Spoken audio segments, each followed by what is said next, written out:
num ponto que agora a doutora Thaisa não lançou, mas que seria um ponto de reforço, que é a questão do ônus probatório. Há uma prova dividida, porque há testemunha de um lado e do outro dizendo a respeito de uma terceira pessoa, a moça do RH, que faria a movimentação de anotações com relação ao intervalo, mas não só com relação ao intervalo, mas com relação à saída e tal. E aí eu entendo que essa prova cabia ao autor. A ele cabia demonstrar o vício dessa anotação. Porque se era biométrico, então podia não ser biométrico, podia ser biométrico e digitado pela moça, mas, de qualquer forma, cabia a ele se insurgir contra os registros formais. Então, eu apenas acrescento esse argumento, doutora Thaisa, à sua manifestação divergente, exatamente para vir ao encontro dela, concordar e com todo respeito à doutora Lucilde, modificar o posicionamento inicial da doutora. Então, vencida a relatora, parcialmente vencida, dá-se provimento parcial ao recurso da reclamada para excluir pagamento de horas extras e consectários. Mantendo quando teve mais um tópico da condenação. Sim. Eu tô, hein? Sim, os demais nós acompanhando. Okay. Os demais tópicos nós acompanhamos a relatora. Tá ótimo, obrigado a todos. Bom dia, bom trabalho.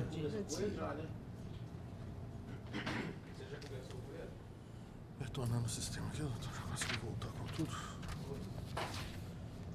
Doutor Edson pede para aguardar na pauta do doutor Lucilde, ele está no outro plenário. Tá bom. O doutor Lucilde só tem 2 processos, né? Então agora vamos, o meu tem um de a distância que já está ok? Não, ainda não está ok, não. Ainda não está não, juiz de fora. Você me passa, Verão? Temos que passar. Um dia eu vou querer retornando aqui. Velho. Sala da relatoria da excelentíssima desembargadora, doutora Thaisa Maria Macena de Lima. Processo número 33 da pauta é o RO 11.403-05. Doutor João Henrique Cubicalho está inscrito para sustentação pelo recorrente reclamante Luiz Felipe Mantovani. Recorrida reclamada Estola do Brasil Limitada. É o 33 da pauta. Número D para nós aí, Guilherme. 11.403. 403. Vai na 4 aí. Fala para a minha página, que é uma ótima. Dia, doutor. Quem souber a página, fala a página. Então tá pelo reclamante, eu vou ver a conclusão do voto, ver se ele atende. Conheço do recurso interposto pelo reclamante no mérito do provimento para, colhendo a preliminar de cerceamento de defesa, declarar a nulidade da sentença e determinar a reabertura da instrução processual, com fim único de se ouvir uma testemunha do reclamante para a prestação de informações em torno da controvérsia do tempo extra à disposição, anterior e posterior às jornadas de trabalho, não assinalado nos cartões de ponto, podendo a reclamada apresentar contraprova testemunhal. Excelência, bom dia primeiramente. Gostaria de ouvir se há voto divergente. A divergência, acredito que não. Não, da minha parte, não. Perfeitamente, muito obrigado. Proclamado unanimemente nos termos da relatora. Obrigado, bom dia, bom trabalho. Como é que eu vou ver? Next one, né? Como é que 26 da pauta. Eu não sei o que está... Pois é. 26 da pauta, página 3, né? É o RO 11.103-17. Aí, RO 11.103-17. Agravante Sindicato dos Trabalhadores nas Indústrias Metalúrgicas, Mecânicas e de Materiais Elétricos de Alfenas e Região. Agravados Alfa, Construções Elétricas, Federação dos Trabalhadores nas Indústrias da Construção e do Mobiliário do Estado de Minas Gerais. O Dr. Pietri Uber de Jesus está inscrito para sustentação pelo agravante. É o doutor, 11. 11.103-17. Tá bom. É uma IRO. Eu estou conhecendo o agravo de instrumento, rejeitando a preliminar dita pela reclamada e negando-lhe provimento. O senhor tem a palavra, doutor. Primeiramente, um bom dia, excelências. Cumprimento essa turma na pessoa do presidente e demais desembargadores componentes dessa egrégia turma.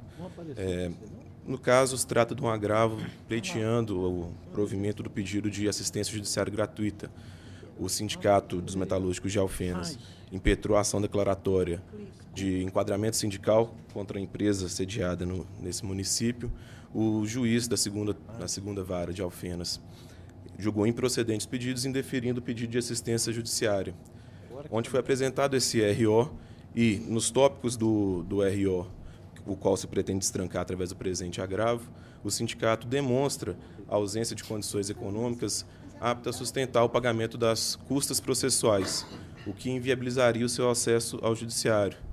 Então, se pretende, através desse agravo de instrumento, destrancar esse RO, principalmente pelo pedido de assistência judiciária constar ser renovado no próprio recurso, acompanhado dos documentos pertinentes, para que se passe a análise desse RO e se pretenda, e é o que se pretende, o enquadramento correto da empresa com relação à sua prestação de serviço, que é demonstrado através do CNPJ, que, ao contrário do entendimento do juiz Acó, a empresa atua na área de manutenção de redes de distribuição, o que afasta a representação sindical do Sindicato dos Empregados em Instalações e Prestação de Serviços de natureza eminentemente elétrica, vinculada à construção civil. No presente caso, a empresa se encontra vinculada ao Sindicato dos Metalúrgicos. Seria melhor o senhor ficar no AIRO, porque se for ultrapassado, aí o senhor vai ter prazo para defender as razões de recurso, porque eu não estou sequer analisando-as. Podemos nos ater perfeitamente ao AI. Depois o senhor terá a oportunidade com relação ao RO. Sim. Os fundamentos são exatamente esses expostos, primeiramente com relação ao pedido de assistência judiciária, que foi renovado no próprio RO, com base no próprio artigo 99 do novo CPC, pleiteando a concessão com base nessas provas produzidas. É isso que pretende o sindicato. Muito bem, doutor. Aqui existem duas questões, né? A questão de ser pessoa jurídica e a questão de ser sindicato. Com relação ao fato de ser pessoa jurídica, aquela declaração de miserabilidade a gente não aceita. A miserabilidade é para as pessoas naturais. Então, as declarações de miserabilidade dos substituídos não bastam para deferir ao sindicato essa assistência judiciária gratuita e, de qualquer forma, as entidades sindicais, elas não estão isentas das custas processuais. Eu trago aqui jurisprudência maciça nos dois sentidos, né, de que o fato de ser sindicato como substituto processual não libera do pagamento das custas, jurisprudência também no sentido de que a declaração de miserabilidade não basta, e assistência judiciária eu até daria para a pessoa jurídica em situação em que fosse comprovada realmente a dificuldade, a questão da impossibilidade financeira. Então, eu estou mantendo o meu voto de negar provimento ao agravo de instrumento, consequentemente, eu não chego a analisar o recurso ordinário. Muito bem. Como vota desembargadora Rosemary? Excelência, a senhora poderia inverter, e doutor Paulo Maurício tem uma divergência com relação ao próprio conhecimento do AI. E não, porque a senhora ultrapassa o conhecimento do AI, no mérito do AI, a senhora confirma a deserção dada em primeiro grau. Do AI. Porque ele não pagou, não recolheu as custas. A senhora mesmo está se manifestando. Os fundamentos seriam basicamente os mesmos, só que ao invés de eu negar provimento ao AI, eu simplesmente o conheceria. Esse é o posicionamento da Câmara. Pois é, mas o recurso foi negado, foi dado deserção na primeira instância, porque não considerou... Não comprovou o recolhimento das custas processuais. Não foram pagas. Não, mas não foram pagas já sob essa alegação da miserabilidade? O agravo de instrumento... Pois é, porque pela veja ordem, bem, já pela... Se me permite, o RO ele traz novamente esse pedido de concessão dos benefícios da justiça gratuita. Em função disso, não foi recolhido porque nós custas. temos o entendimento... Eu queria que o doutor Paulo falasse, porque eu estou dizendo que esse é o meu posicionamento. E me parece que não é, não. Eu que realmente acho que, às vezes, quando se confunde a admissibilidade e o mérito, porque a admissibilidade eu teria que aí eu iria diretamente para o mérito, mas o entendimento da turma é que eu teria que ficar na admissibilidade, simplesmente não conhecer do AI.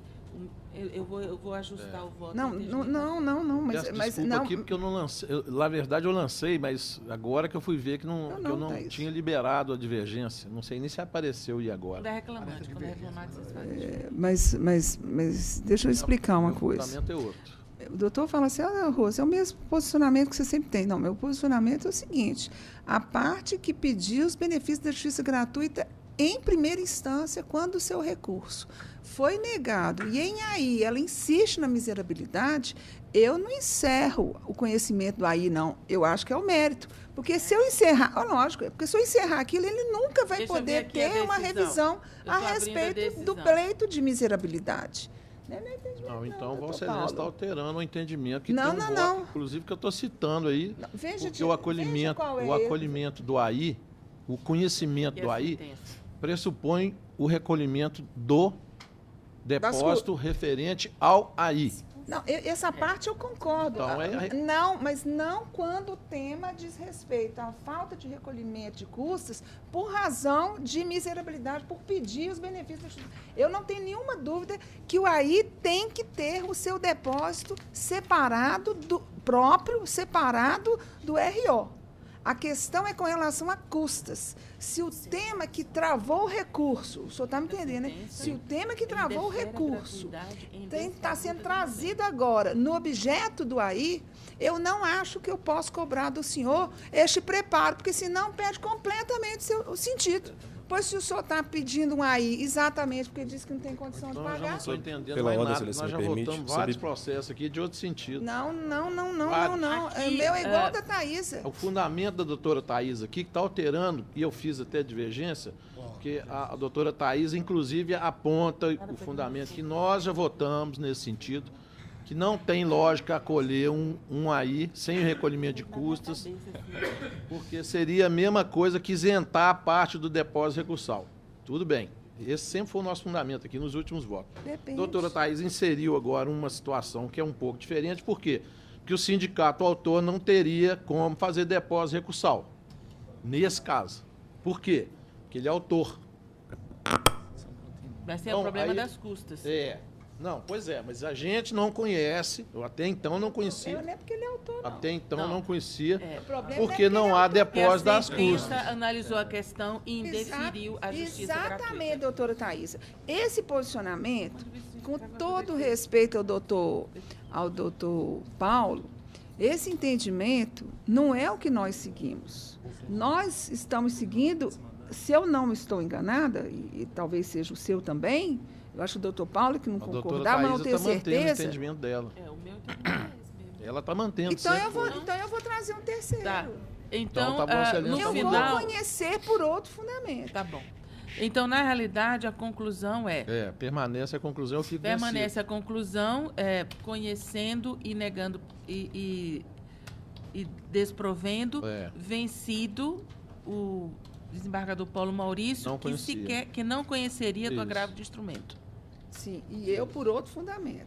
O meu fundamento não é porque, neste caso, o autor é o sindicato, mas porque o tema, objeto e fundo do agravo de instrumento é exatamente a matéria ligada à possibilidade de extensão de benefícios da justiça gratuita para evitar as custas. Porque se vamos dizer que não fosse sindicato, fosse empregado, não sendo sindicato, eu não tenho como recorrer porque eu não tenho como pagar as custas do preparo.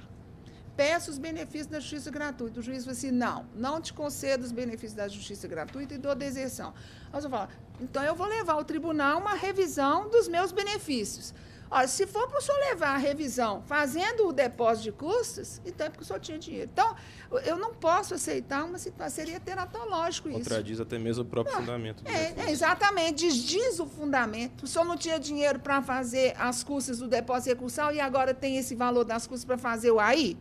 Então, não teria sentido. Então, eu destranco e passo a examinar o mérito. Se no mérito do AI, que foi o que a doutora fez, se no mérito do AI nós entendemos que a parte não tem direito aos benefícios da justiça gratuita, eu estou dizendo que já no RO ela tinha que ter pago.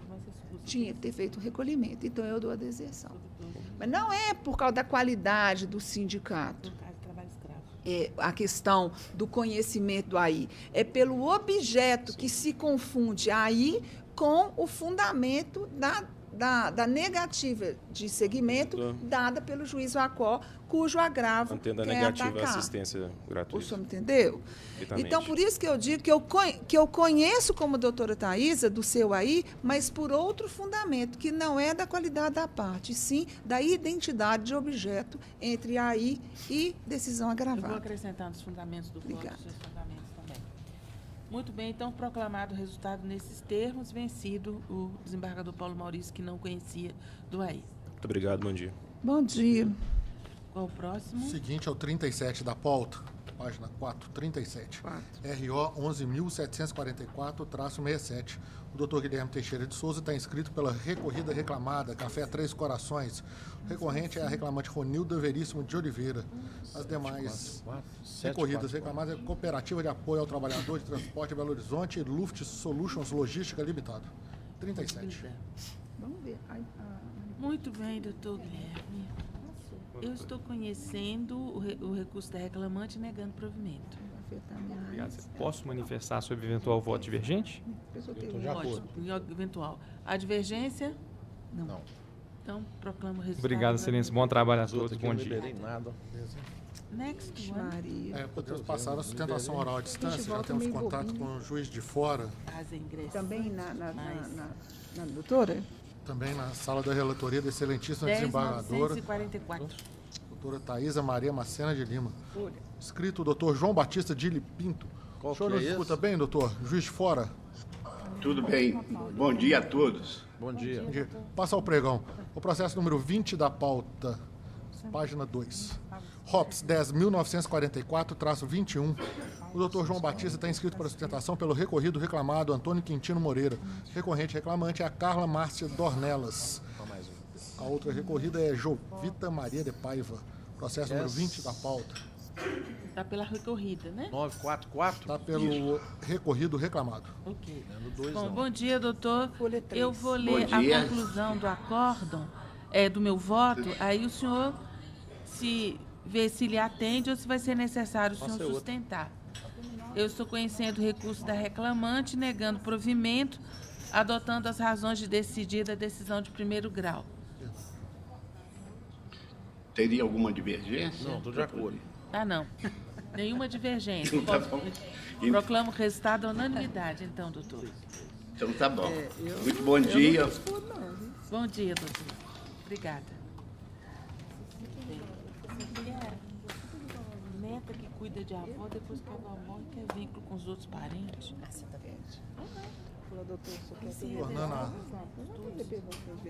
Tem. Aí no próximo. Retornamos à sala da relatoria da excelentíssima desembargadora, doutora Lucilde da Ajuda Lira de Almeida. O processo número 14 da pauta, página 2. É o RO 11.626-62. O doutor Edson Antônio Fiuza Gutierrez está inscrito para sustentação pela recorrente reclamada Mali Metal Leve S.A. O recorrido reclamante é José Evandro dos Santos. 14 da pauta.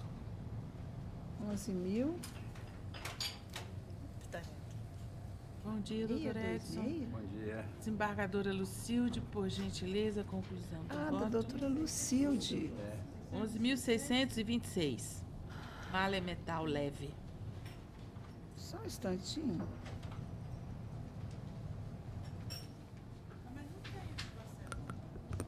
Tem 14. Página 2.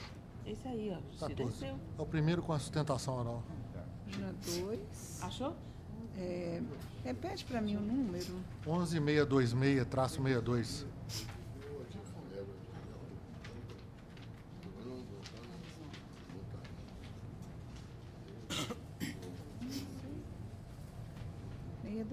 Tá vendo? Para mim ela é página 3.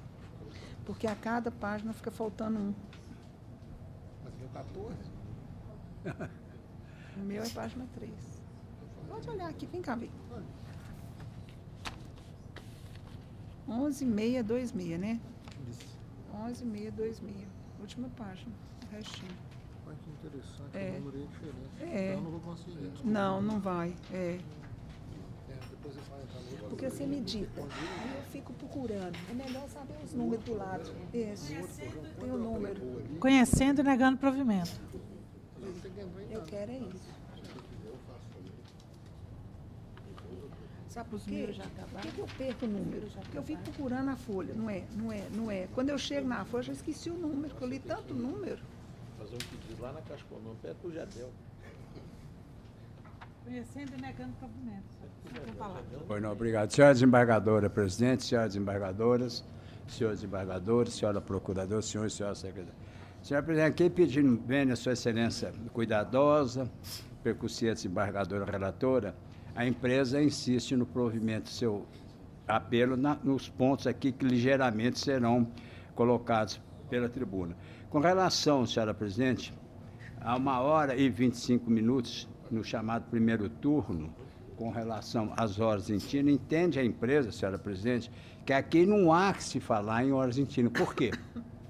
Problema, a insuficiência de transporte público não pode ser debitada à empresa. Há insuficiência? Há.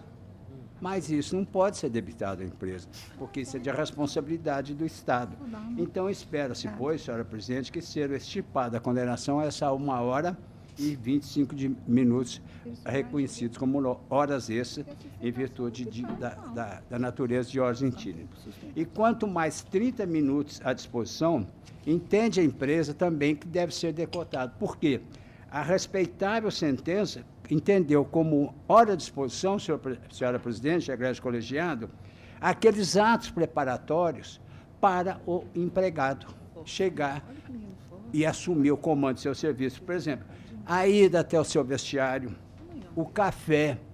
Vejam, Vossa Excelência, a douta Vara diz que não há transporte público, transporte. Ora, o empregado chegou na porta da empresa, ele vai se dirigir ao vestiário para trocar de roupa, ele vai se dirigir ao café, esses atos preparatórios. Mesmo porque a troca de uniforme não é obrigado a fazê-lo dentro da empresa. O empregado pode já vir com o uniforme de casa. Não há nenhum impedimento. A empresa não cria barreira para o empregado e nem é obrigado a tomar café na empresa. Agora, a empresa entendeu, o doutor juiz entendeu que esses atos preparatórios iriam configurar-se o quê? Também como hora à disposição. Data mal fazer, refoge a natureza, porque nesse período que ele está tomando café, ele não está trabalhando.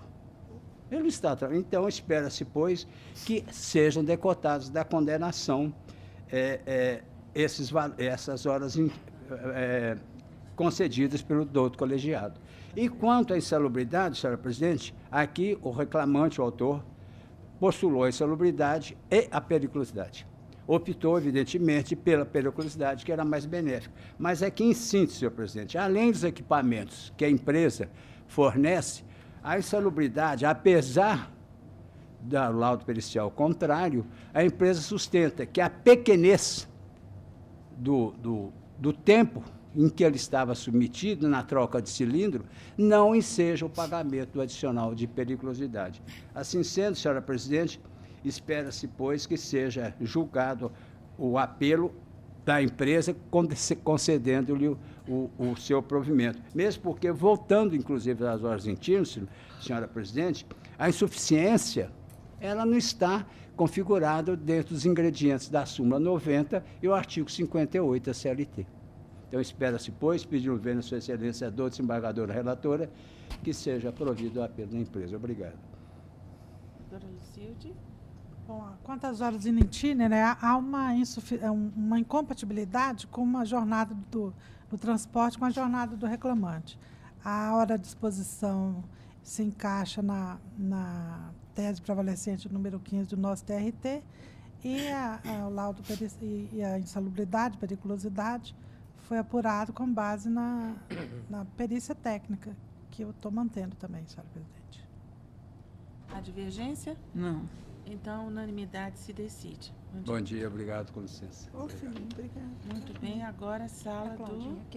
Sala da relatoria da excelentíssima desembargadora, a doutora Rosiméria de Oliveira Pires. A quem eu transmito a presidência, Bom, se bem que eu não voto nos processos dela, só nunca eu vou votar, né? Fica com a presidência aí. Não, o presidente é você, já vai treinando para o próximo biênio. O doutor Juscelino acabou de entrar, e aí ele tinha um com a senhora, né? Qual que é? Chamar ele ao final, né? Qual seria? Pois não, doutor. Passamos ao processo número 9 da pauta, é o RO 10.321-96. A doutora Rafaele Dorigo das Dores está inscrita para sustentação pela recorrente reclamada Aviação Santa Edviges. O outro recorrente é a reclamante Fabrícia Ferreira dos Santos, recorridos os mesmos. 9 da pauta. Muito bem. Bom dia, doutora. Bom dia. Vou fazer a minha proposta de voto para balizar eventual interesse na sua sustentação oral. Bom, são 2 recursos. Eu conheço dos recursos ordinários interpostos pelas partes, com exceção, no tocante ao apelo da reclamada, do pedido de exoneração na folha de pagamento com base no artigo 7º, inciso 3, da Lei 12.546/2011. Não conheço. No mérito, nego provimento ao recurso da reclamante e provejo, em parte, o apelo empresarial para excluir da condenação o pagamento extra por 20 minutos anteriores ao início da jornada. Mantido o valor arbitrado da condenação, porquanto ainda compatível. Provimento parcial ao recurso da senhora. A senhora tem a palavra. Bom dia, senhora presidente, demais julgadores, representantes do Ministério Público e demais componentes. Senhora presidente, se não houver divergência, o propósito de voto me atende. Eu resguardo seu interesse. Doutor Paulo, doutora Lucilde.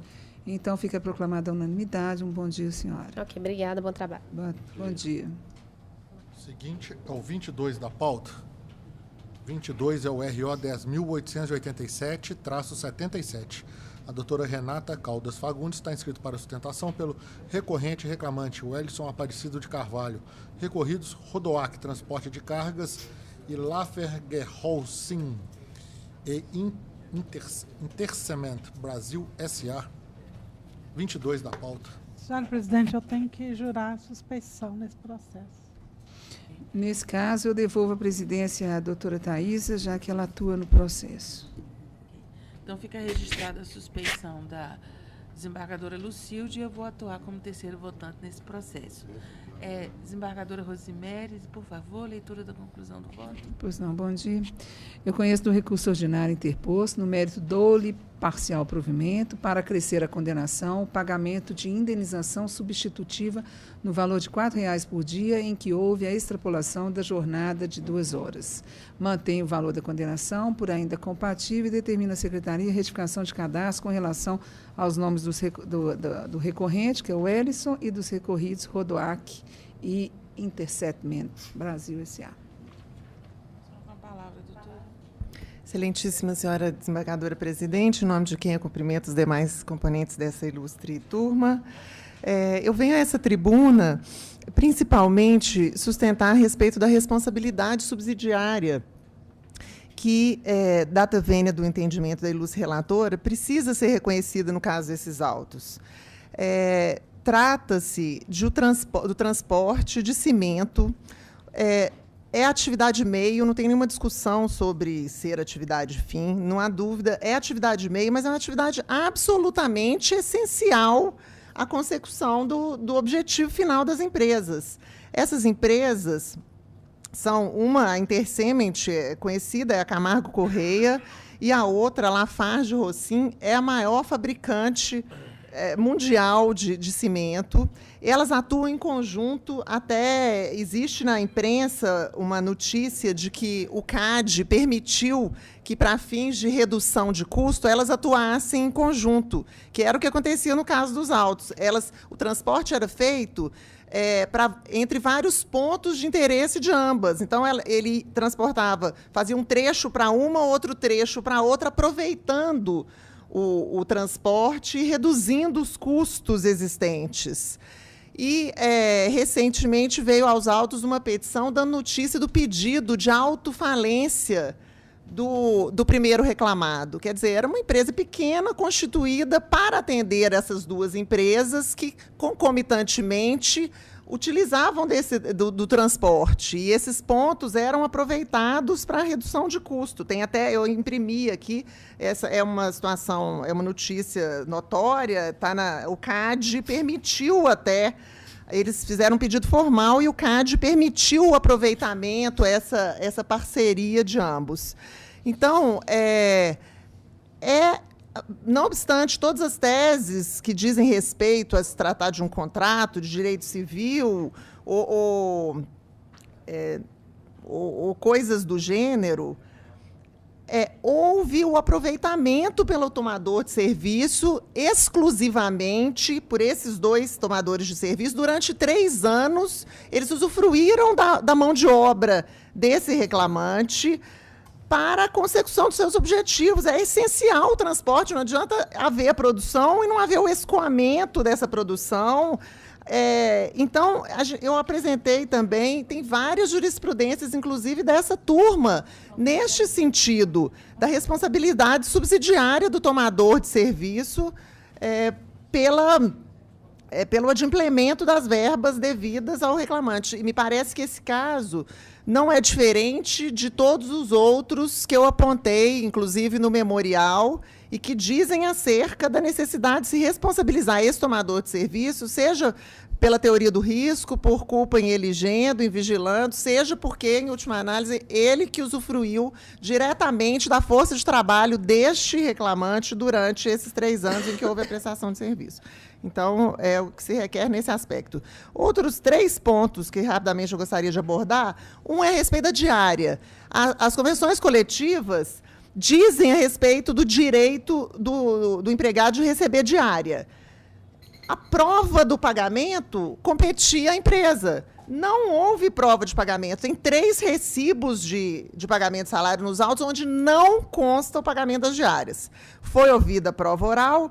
A prova oral, um ouvido arrogo, uma testemunha arrogo do reclamante, um arrogo do reclamado. Quem falou arrogo do reclamante disse que, às vezes, ele falou, eu não recebia diárias. E essa pessoa, ela fazia a mesma rota do reclamante, também recebia como comissionista puro. A natureza do trabalho dele estava muito mais próxima do trabalho do reclamante do que a testemunha ouvida a rogo do reclamado. Ele falou, não recebia diária, às vezes me davam R$50, e quando isso acontecia, era deduzido depois. Então, ele não recebia, era um adiantamento que lhe era entregue por vezes, e ele ainda usa essa palavra, às vezes, e depois era deduzido. Então, era adiantamento, não tinha nenhum tipo de pagamento de diária. Isso está muito claro. E, em outro aspecto, a testemunha do reclamado falou que ele fazia outra jornada, dirigia outro caminhão, transportava um outro produto diferente, era outra rota, e ele recebia a diária. E falava só dele, ainda falou que ele não sabe falar sobre o reclamante. Quer dizer, me parece que o ônus da prova, sendo da reclamada, ela não se desincumbiu desse ônus que lhe pertencia acerca da diária. O pagamento de diária, não há prova nos autos, e de que isso foi efetuado, portanto, cabe o deferimento data vênia do entendimento. Acerca da jornada de trabalho mesmo, a Lei 12.619, de 2012, obrigou as empresas a controlarem a jornada. Por que ela não controla e não traz o controle? Porque resolveria qualquer dúvida acerca disso. O preposto confessou que tinha rastreamento por satélite, tinha diário de bordo. Mas, como as horas extras eram muitas, eles não apresentaram. Então, se a lei impõe à empresa o controle da jornada, o preposto confessou que havia o controle, e esses controles não vieram aos autos, data máxima vênia seria o caso de aplicar a súmula 338 e condenar a empresa na jornada apontada na inicial. Caso não seja esse o entendimento, a prova também, data vênia, merece uma apuração detalhada. O preposto confessou que eles saíam às 5 da manhã, que chegava às 23 horas, que carregava aos sábados, e ele não sabia informar quantos sábados eram no mês.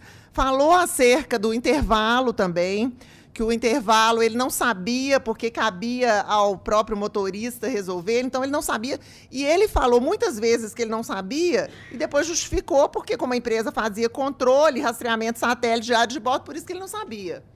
Quer dizer, me parece que a determinação da sentença ficou muito aquém do que foi apontado e da prova que consta nos autos, o que merece, então, uma revisão nesse sentido. E, por fim, Vossas Excelências, acerca da rescisão indireta, a empresa perdeu um pouco da clientela que tinha e, com isso, deixou de dar, deixou o empregado, de certa forma, à disposição, porque ele era empregado da empresa, mas não lhe dava o serviço.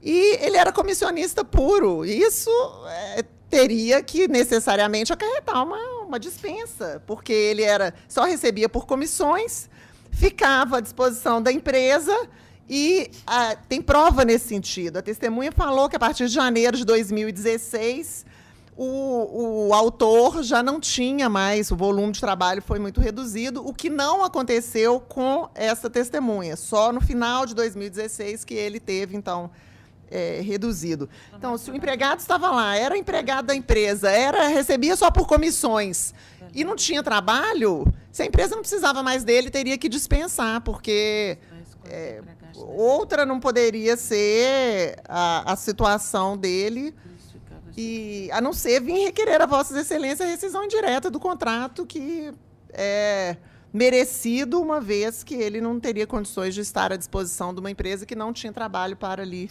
oferecer. Então, nesse sentido, que se requer o provimento do recurso, principalmente nesses pontos, a responsabilidade subsidiária é essencial, né, as empresas usufruíram do trabalho dele em parceria por todos esses anos. As diárias, o deferimento das diárias, a jornada de trabalho nos modos inicial e a rescisão indireta. É o que se requer. Muito obrigada. Muito bem. Desembargadora Rosemary. Pois não. Pela ordem da sustentação, que também é a ordem lançada no meu voto, eu só fiz uma nova verificação aqui enquanto Vossa Senhoria falava a respeito da sua petição inicial no que tange às diárias. Mas vamos ao primeiro ponto, que é da responsabilidade subsidiária.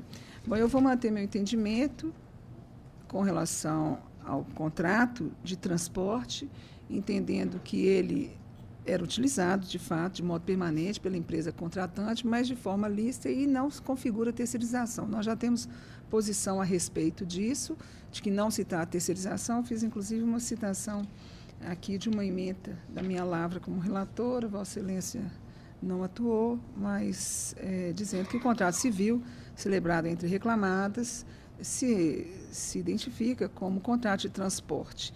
E esse transporte, no caso aqui, eu não vi nenhuma prova de que a empresa atuava apenas especificamente, ou foi criada, como disse na sustentação, com o fim de atender apenas as reclamadas, de modo que eu faço o afastamento da súmula 331 e digo ainda que o fato de o contrato estabelecer exigências sob modo de execução, inclusive quanto ao cumprimento de rota, não significa ingerência por si só, esse ponto só.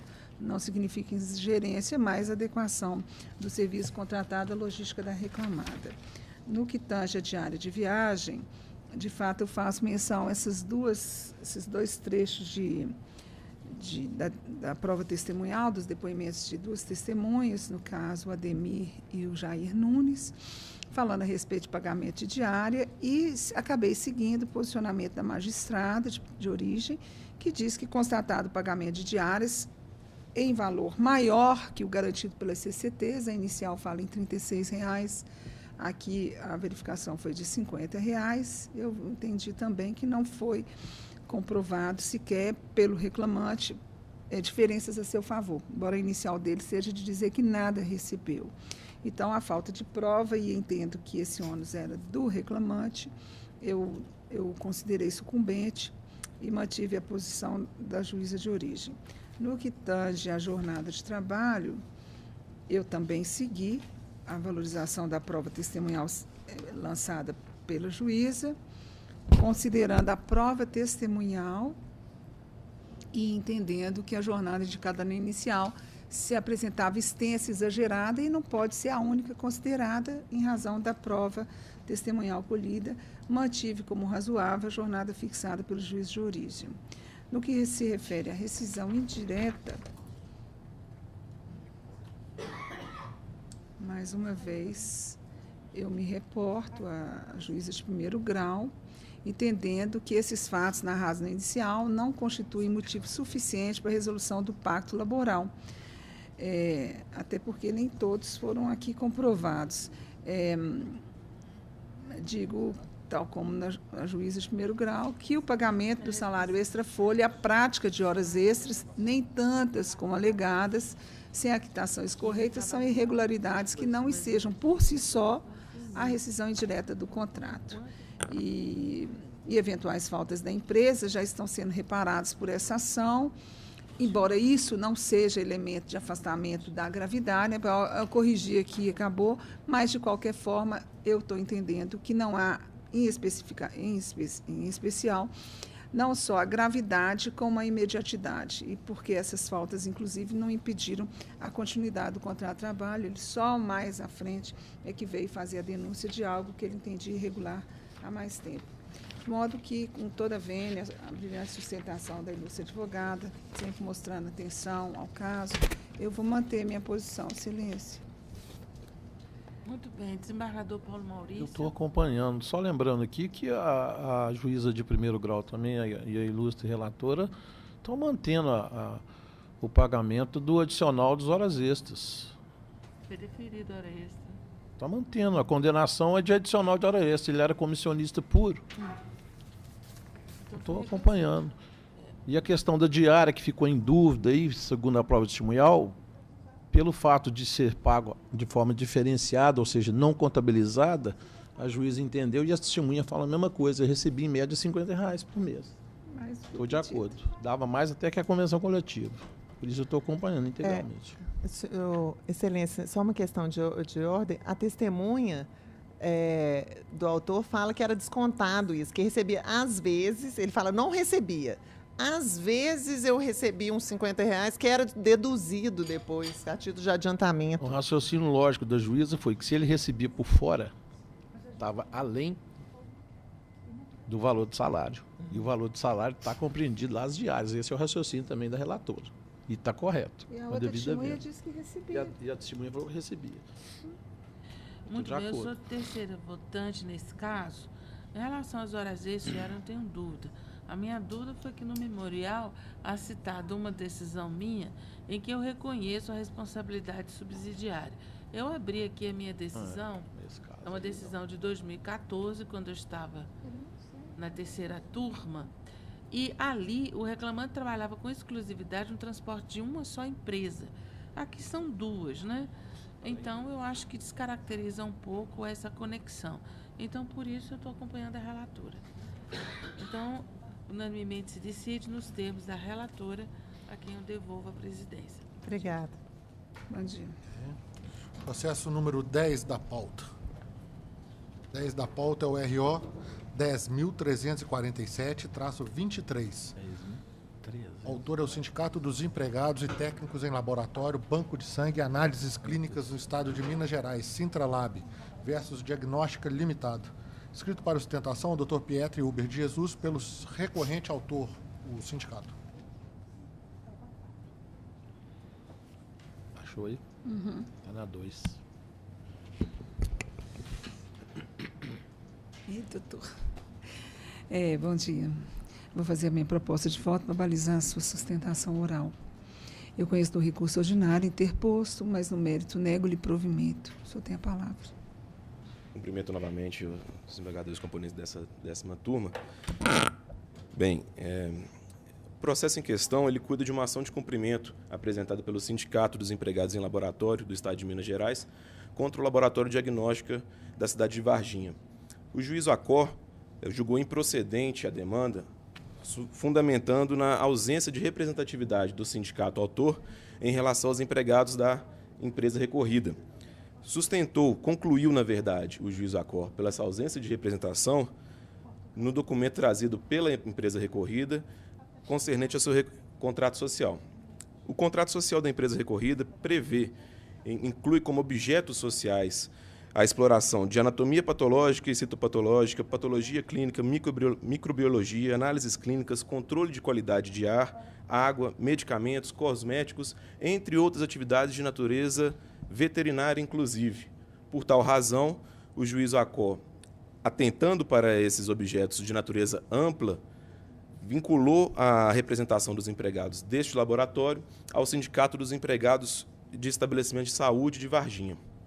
Ocorre que, data máxima vendo, ao contrário da conclusão obtida pelo juízo Primevo, os documentos que constam no processo, tanto apresentados pelo autor quanto pela ré, demonstram o contrário, que a ré exerce como atividade econômica principal a exploração dos serviços de laboratório. Em primeiro lugar, o contrato social, por ser um documento de elaboração unilateral, pode ser preenchido e incluídos inúmeros objetos sociais, como nesse caso ocorreu. A empresa promoveu uma alteração de seu contrato social em fevereiro de 2016, incluindo uma série de objetos sociais, porém não demonstrou em momento algum a efetiva exploração dessas atividades. Pelo contrário, os documentos que constam no processo demonstram a exploração somente da atividade de laboratório. Nesse primeiro momento, podemos observar o próprio CNAE, a classificação das atividades econômicas, informada pela própria empresa à Receita Federal.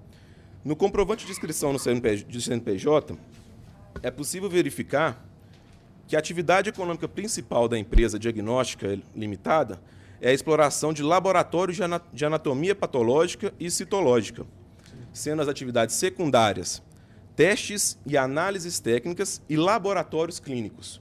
Estas são as atividades efetivamente exploradas pela empresa, a qual inclusive informou a própria Receita Federal de sua natureza. Laboratório de anatomia patológica e citológica nada mais é do que a realização de diagnósticos através de amostras e exames microscópicos de células e tecidos, né? O que se enquadra naturalmente no conceito amplo de laboratório clínico, trazendo a representação e o enquadramento sindical para o sindicato autor. Além disso, as RAIs apresentadas pela própria empresa demonstram que, de todos os funcionários contratados e que efetivamente trabalharam na empresa dos anos de 2012 a 2015, que são os documentos que constam nos autos, não existe nenhum desses funcionários enquadrado na área médica de forma ampla. Pelo contrário, a maior parte dos funcionários da empresa recorrida constituem auxiliares e técnicos de laboratório. Aqueles funcionários que se distinguem dessa situação cuidam-se unicamente de funcionários administrativos, de motoristas, de secretárias, nenhum deles desenvolvendo qualquer área vinculada à área de saúde, com exceção de técnicos e auxiliares de laboratório. No segundo momento, a própria empresa recorrida junta, como prova de sua atuação, um comprovante de inscrição no Conselho Regional de Medicina do Estado. Ocorre que esse documento, certificado de regularidade de inscrição de pessoa jurídica, junto ao Conselho Regional de Medicina do Estado de Minas Gerais, traz, em seu próprio texto, a classificação da empresa recorrida como laboratório especializado. Ou seja, toda a documentação posta nos autos demonstra que a empresa, apesar dos inúmeros objetos sociais incluídos em seu contrato social, somente explorou e continua explorando a atividade de laboratório. Laboratório de anatomia patológica e citológica e laboratório clínico. Seus funcionários, como demonstram as RAIs que constam nos autos, são eminentemente auxiliares e técnicos de laboratório. A sua própria inscrição no Conselho Regional de Medicina se deu na condição de laboratório especializado, o que atrai, com base nos fundamentos jurídicos do próprio RO, a representação dos funcionários desta pessoa jurídica para o Sindicato dos Empregados e Técnicos em Laboratório, Análises Clínicas e Bancos de Sangue do Estado de Minas Gerais. Então, nesse sentido, é o pedido do sindicato para provimento do presente RO, a fim de se declarar o sindicato autor como representante efetivo da categoria dos empregados da empresa recorrida, acolhendo-se os pedidos, por consequência, os pedidos iniciais, ou, uma vez que o próprio juízo primeiro não entrou na seara do mérito se aproximando a uma questão preliminar ao concluir que o laboratório, que o sindicato não teria essa representatividade, que se remeta o processo novamente para a primeira instância, a fim de ser prolatada uma nova sentença com base nesse parâmetro definido aqui no tribunal, qual seja, que os empregados do laboratório diagnóstico de Varginha se encontram representados e enquadrados à categoria representada pelo Sindicato dos Empregados em Laboratório no Estado de Minas Gerais, tendo em vista a sua natureza específica e de melhor atendimento à categoria, em detrimento do Sindicato dos Empregados em Estabelecimentos de Saúde de atuação genérica na cidade de Varginha. É esse o pedido do sindicato. Muito obrigado. Doutor, eu ouvi atentamente, é um nó jurídico mesmo esse processo, porque nós somos já de um tempo em que o enquadramento sindical não está sob as peias, sob o cuidado, sob o controle do Estado. Nós caminhamos para um sistema mais livre sindical, incluindo aí o enquadramento. Nós ainda não temos a filiação livre, nós não temos ainda a possibilidade de vários sindicatos da mesma atividade, mas nós temos uma proliferação de sindicatos de atividades assemelhadas, similares, e essa falta de controle pelo Estado permite exatamente situações como a desse processo. A anatomia patológica é feita pelo laboratório. Então, por que o enquadramento, essa é a sua perplexidade, por que o enquadramento dos empregados, que são técnicos, não é pelo sindicato dos técnicos, vamos dizer assim, e sim pelo sindicato dos trabalhadores na área de saúde? Ou seja, o que é como eu posso buscar um conceito da atividade preponderante, atividade econômica preponderante, que esse é o critério de fixação de enquadramento pelo sistema brasileiro. O enquadramento não é feito pelos empregados, é feito com base na atividade principal da empresa. Agora, como dizer que a atividade principal da empresa é na área da saúde, se a maioria de seus trabalhadores é de técnicos de laboratório, como o senhor disse? É um nó terrível. Mas, estou conversando aqui com um colega, e olhando documento que, como ele próprio abriu, nem vou falar, que para não ficar roubando a análise que ele mesmo está levantando, está aí com os documentos em aberto, e certamente vai se manifestar. Eu vou aqui seguir apenas a seguinte situação. Bom, primeiro que eu não consigo, nem coloco aqui, mas não consigo ver que seria uma fraude, uma refixação já em 2009 de modificação do objeto social, que me parecia apenas para deixar mais claro qual que é o objeto. Pela ordem, só quero lembrar. Só me permite, a alteração ocorreu em fevereiro do ano passado, 2016. Tem uma de 2009, né? Mas eu estou me baseando na de 2009, uma decisão de 2009, e que o sindicato autor também já tinha proposto. Mas vamos lá. O que eu digo aqui é o seguinte: a RE é inscrita junto ao Conselho Regional de Medicina, fiscalizada por esse órgão, conforme descrito no documento de folhas tais, fazendo menção à Lei 683980. Nós sabemos até que, pelo contrato social, o responsável técnico dessa empresa é um médico. Os laboratórios podem ser dirigidos também, é verdade, segundo o decreto 29931, pelos farmacêuticos, mas eu volto a dizer, não é o caso da RE. Não é um farmacêutico que dirige o responsável técnico. O responsável técnico é médico, está no contrato social. A tese defensiva da RE, de que a anatomia patológica, citopatologia, patologia clínica, microbiologia médica são funções diretamente ligadas à área médica, merece ser acolhida, assim como foi pelo juiz de piso. Considerando que a resolução CFM, Conselho Federal de Medicina, 1473/97, determina que os laudos desses nomes complicados, anatomatopatológicos, decorrentes dos diagnósticos dos exames, esse e o outro, anamatopatológicos, são de competência e responsabilidade exclusiva do profissional médico. É ele que fecha o diagnóstico da anatomia. O técnico colhe, mas quem fecha é o médico. Isso vai fazer diferença, é evidente que tem que fazer. Objeto social da RE, voltamos a analisar, a prestação de serviços em anatomia patológica, citopatologia, dentre outros. O ônus do autor seria de comprovar os fatos constitutivos de seu direito, ou seja, deveria comprovar que no período de 2012 a 2016 a atividade preponderante da RE era outra. Eu não estou entendendo que isso conseguiu ser comprovado, desvencilhado nos autos. A RE juntou o processo cópia da decisão do ano 2009, relativa à ação que o sindicato moveu em seu desfavor. Desde aquela data, o objeto social da RE, desde 2009, era anatomia patológica e citopatológica, e continuava inscrita no Conselho Regional de Medicina, como constava daquela sentença. Naquela oportunidade, ficou decidido que o autor não representava os empregados da RE, e por isso era parte legítima, daí porque se extinguiu o processo em julgamento, daí porque eu sou volta com esse assunto. Tenho dúvida se a decisão deveria ser de extinção sem resolução do mérito, porque houve análise meritória de enquadramento, mas o juiz assim fez e assim ficou, e isso permitiu que o senhor pudesse propor essa ação novamente o assunto. O fato de a RE admitir técnicos em laboratório não altera a conclusão sobre a atividade econômica preponderante da empresa, penso eu.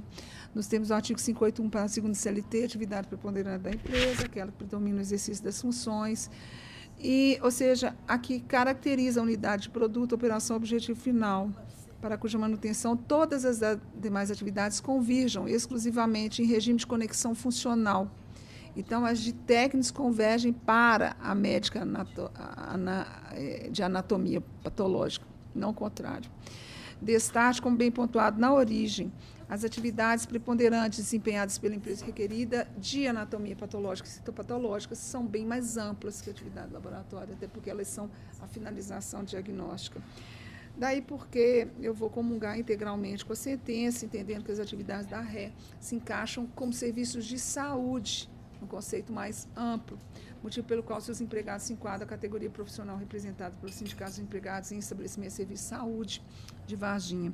Eu mantenho a improcedência dos pedidos e não novamente a ilegitimidade. Não sou entra de novo até eu só conseguir. Eu peço vênia, portanto, a sua sustentação, que eu vi com muita atenção, muito bem elaborada. É o tipo do processo que a gente pede a Deus para não ter errado quando estiver no juízo final, mas eu continuo achando que há um equívoco no enquadramento que sustenta o sindicato autor. Eu mantenho meu voto com todo respeito e colho o voto do colega Paulo Maurício. Se tivesse uma divergência muito grande em questão ao procedimento da empresa, porque ela é inscrita no Conselho Regional de Medicina desde 1990, 30 de janeiro. E a responsável técnica, uma das sócias, é a médica.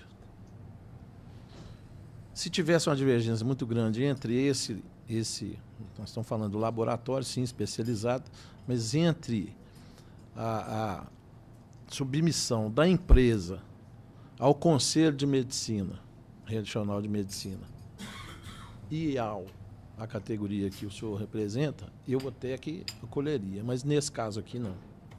Eu estou acompanhando por isso.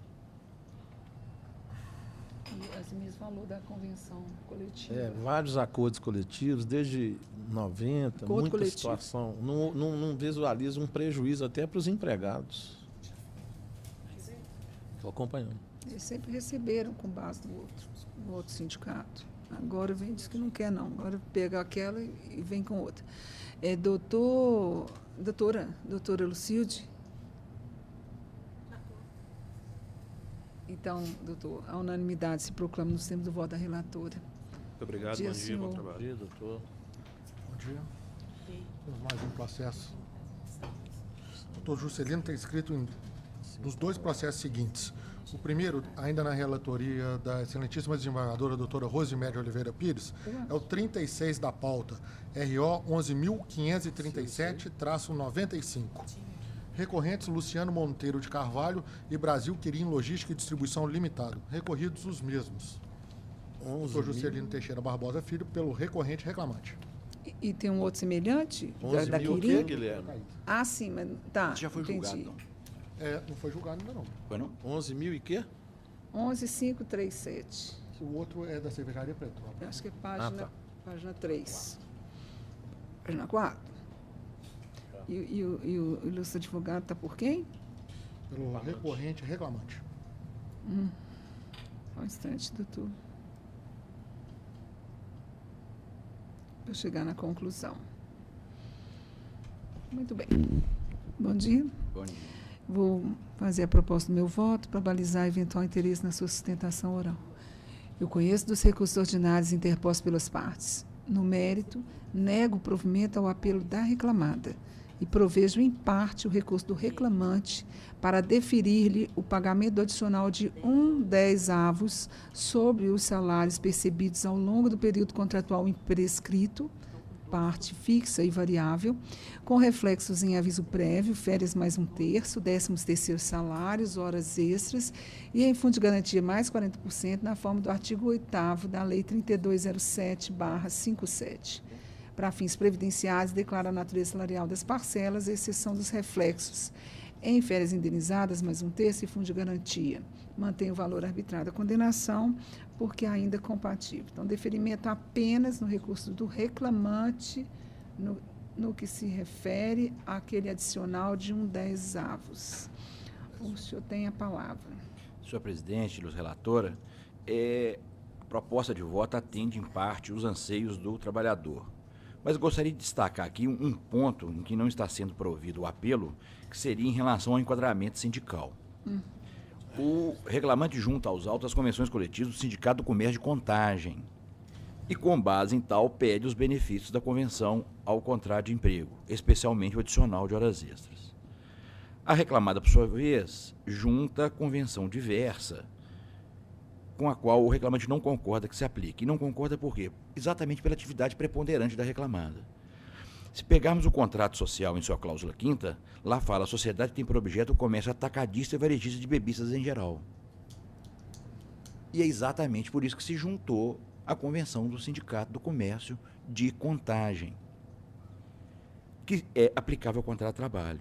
Não se pode aplicar as convenções do Propaga Vende, até mesmo porque ela é firmada com o Sindicato do Comércio de Gêneros Alimentícios do Estado de Minas Gerais. E a reclamada não comercializa alimentos. A reclamada comercializa bebida alcoólica, cerveja. E é exatamente por isso que se diverge quanto ao enquadramento sindical. Então, o que pede o autor, reclamante, é que seja elastecida a proposta de voto para também deferir a aplicabilidade das convenções coletivas juntadas com o exordial. É o que se pede, senhor presidente. Estamos no Brasil, né? Pois é.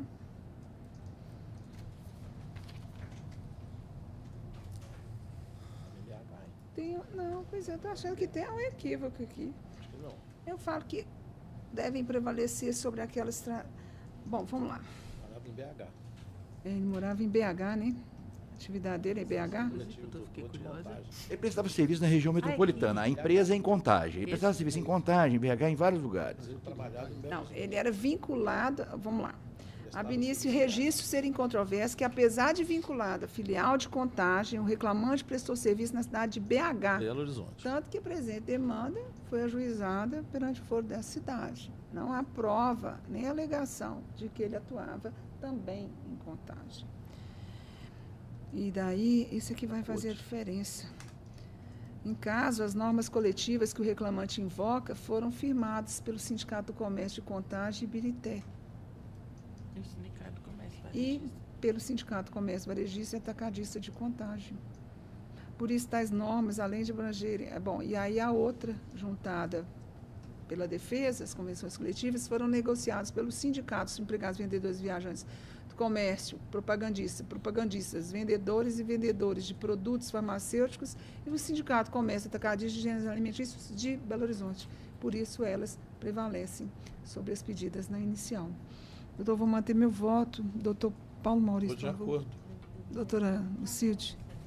Então, fica proclamada a unanimidade. Temos o voto da relatora.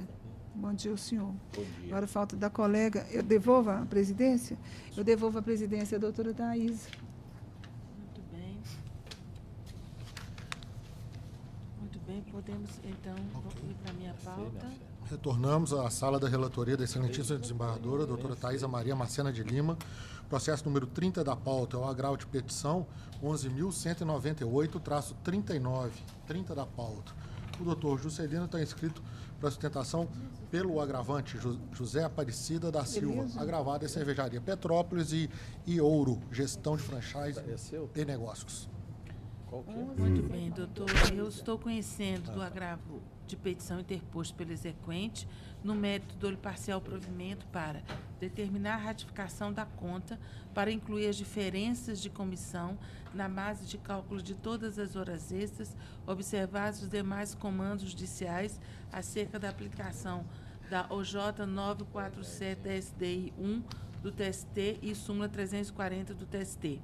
Determinar ao perito que apresente a memória explicativa, especialmente para quantificar o salário fixo e variável de verbas que forem informadas, mas não foram discriminadas, para conciliar o quadro 1 e 2 da conta de retificação, eliminando todas as inconsistências e não somente nos 2 meses apontados nos fundamentos. Custas pelos executados. O senhor tem a palavra. Senhor presidente, a proposta de voto atende o anseio do reclamante. Ok. Há divergência? Não. Então, unanimemente se decide. Bom dia a todos, obrigado. Bom dia. Agora, a sala do doutor Alexandre. Estamos à sala da relatoria do excelentíssimo juiz, doutor Alexandre Wagner de Moraes Albuquerque. O primeiro processo para sustentação é o número 4 da pauta, o RO 10.220-93. 4. Escrito para sustentação oral, o doutor Marcos Augusto Guimarães Moura Ferreira, pelo recorrido reclamante César Salomé Filho. Recorrente, reclamada Caixa Econômica Federal. Muito bem, doutor, bom dia. Bom dia. Doutor Alexandre, conclusão do voto, por gentileza. Presidente, eu arguo de ofício a preliminar de incompetência da Justiça do Trabalho para extinguir sem resolução de mérito pedido de incidências reflexas porventura devidas nas contribuições para a FUNCEF, na forma do artigo 485, inciso 4, CPC de 2015. Eu conheço do recurso interposto e, no mérito, nego-lhe provimento. O senhor tem a palavra, doutor. Excelentíssima senhora desembargadora presidente, regra da turma, eu poderia aguardar eventual voto divergente, senhora presidente? Ok. Por caso manifestar.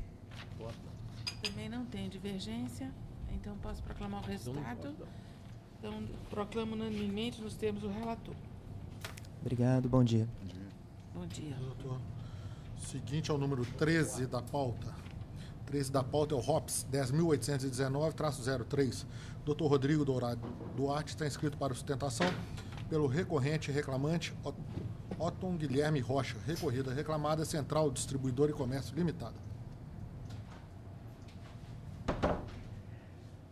13.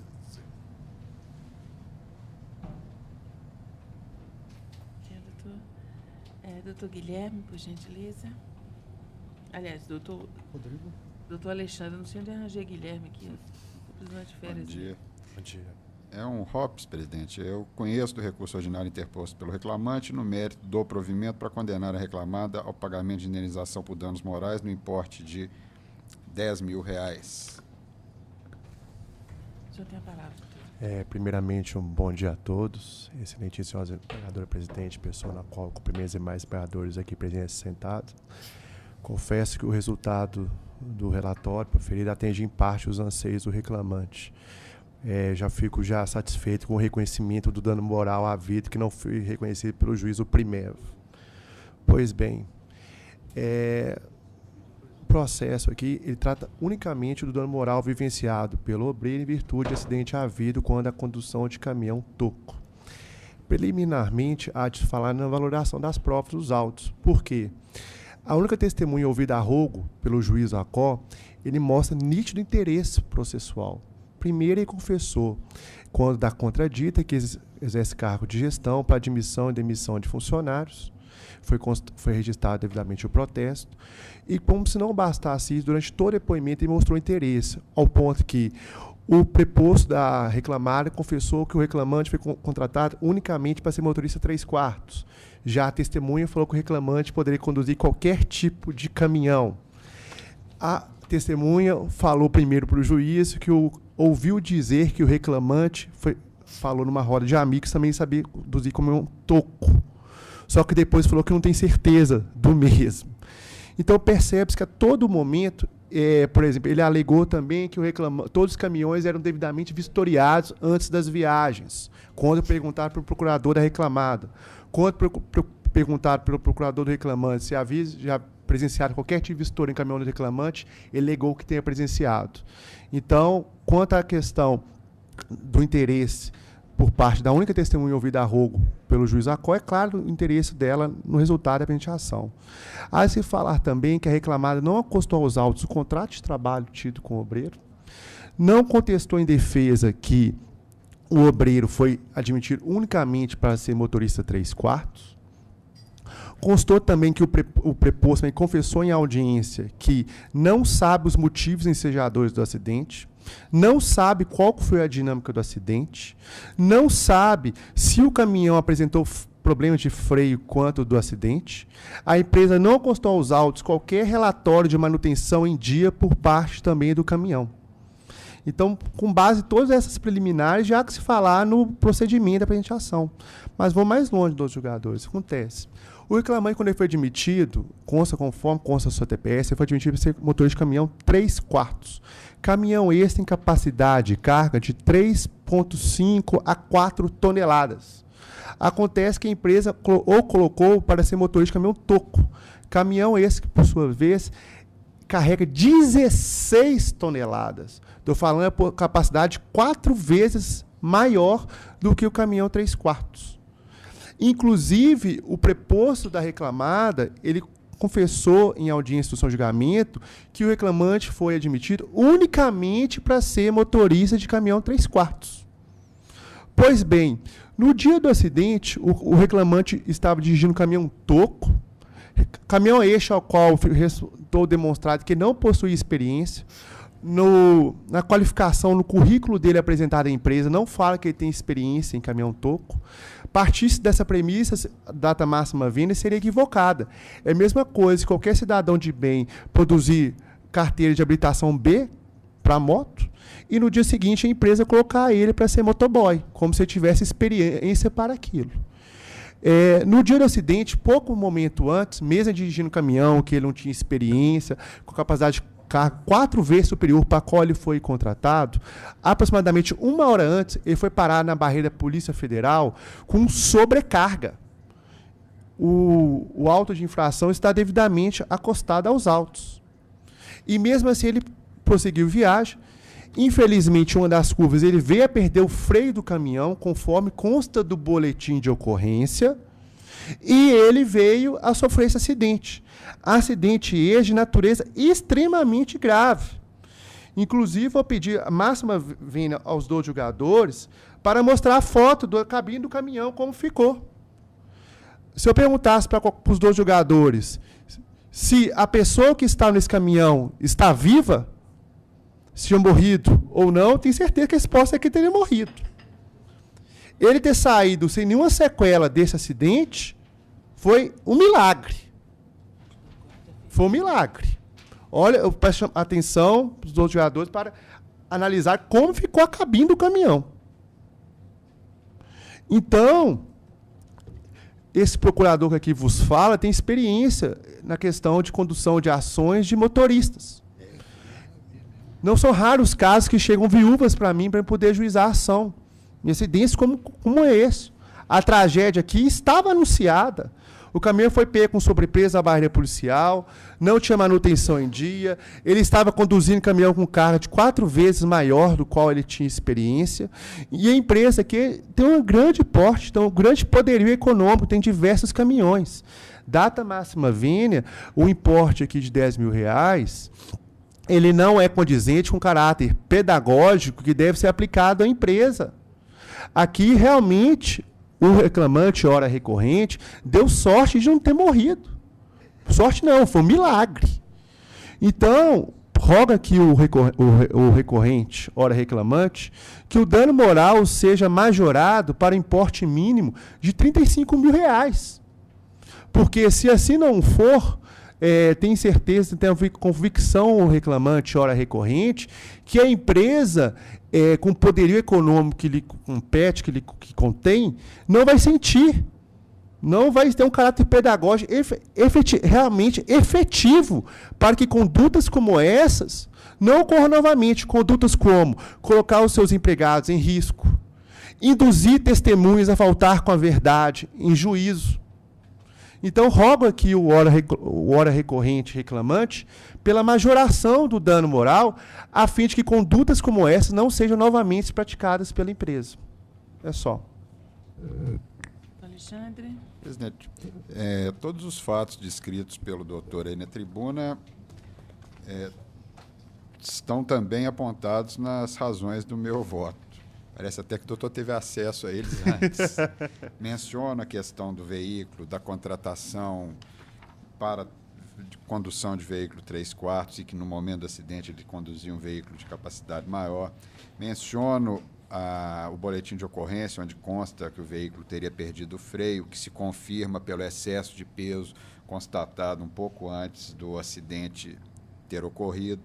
Enfim, todos esses fatos são a mais pura verdade e estão demonstrados nos autos de forma cristalina. Quanto à valoração da indenização por danos morais, é sempre o mesmo tormento, né? A gente não tem sempre dificuldade de fazê-lo. Mas aqui, como o doutor também mencionou, o acidente teve menor consequência física para o reclamante, apesar do efeito visualmente grave das condições em que o veículo permaneceu. O autor não sofreu ferimentos mais sérios e não restou qualquer sequela daquela ocorrência. De forma que eu estou considerando aqui a dor da vítima, a gravidade da conduta, de fato foi grave. E mantenho aí a minha sugestão de valor, mas também não me oponho a discutir com os demais votantes mas eu entendi que esse valor seria suficiente no caso em função das consequências do acidente. Então mantenho a proposta. Eu também mantenho, mas também em função das circunstâncias do acidente, mas também porque a empresa é pequena, né? A microempresa. Se a gente arbitrar uma indenização muito alta, acaba que a empresa... Com a máxima vênia, um caminhão com eixo acidentado vale mais de R$150 mil. A empresa só esse tem uns 5, 6 no quadro.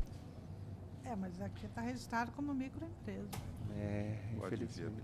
Eu também estou acompanhando o voto relator e decidido, então se decide a unanimidade. Muito obrigado, bom dia a todos. Seguinte ao processo número 17 da pauta. RO 11.222-30. Recorrente José Severiano Braga da Silva.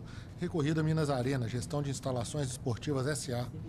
Escrito para sustentação oral, a doutora Poliana Nogueira Cação Cubicalho, pela reclamada recorrida. Bom dia, doutora. Bom dia, excelência. Bom dia a todos. Doutora Alexandre, o senhor tem a palavra. Eu conheço do recurso interposto, rejeita a preliminar suscitada e, no mérito, nego provimento. Eu gostaria de ouvir se há divergência, por favor. A divergência? Não. Então, declaro unanimemente nos termos do relator. Muito obrigada. Bom dia, bom trabalho. Prazer revê-los. Seguinte é o 32 da pauta.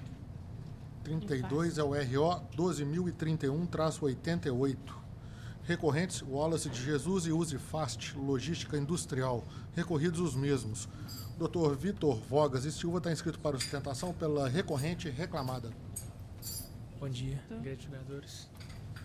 Doutor Alexandre, conclusão do voto, por gentileza. Eu conheço dos recursos interpostos pelas partes, no mérito, nego provimento. Alguma divergência? Não. Não? Me deu satisfeito. Então, bom dia. Obrigado. Então, proclamo o resultado unanimidade. Bom dia, doutor. Então, encerrada a sustentação oral, né? Encerrado, doutor. Vamos, então, aos processos. Bom, vamos na pauta do doutor Alexandre, já que está aberto o PJE nela, né? Vamos deixando de 16 a 20. O doutor Alexandre, somos nós três mesmo, né? Sim. Eu acho que eu lancei uma divergência. Bom, tem umas anotações, vou pelas anotações. O 11, o que é que se trata? Opções, né? É opção, mas esse é um caso de sobrestamento. É. Que a doutora Thaisa registrou aí. É o 11, deixa eu ver o 11. Sobrestamento. É justamente. É farmácia, é aquele caso da injeção. farmácia, injeção, então tem isso também? Tem uma, se quem aplica injeção tem direito a adicional de salubridade. Chegou agora? Não, já estava mais. Não, essa é um pouco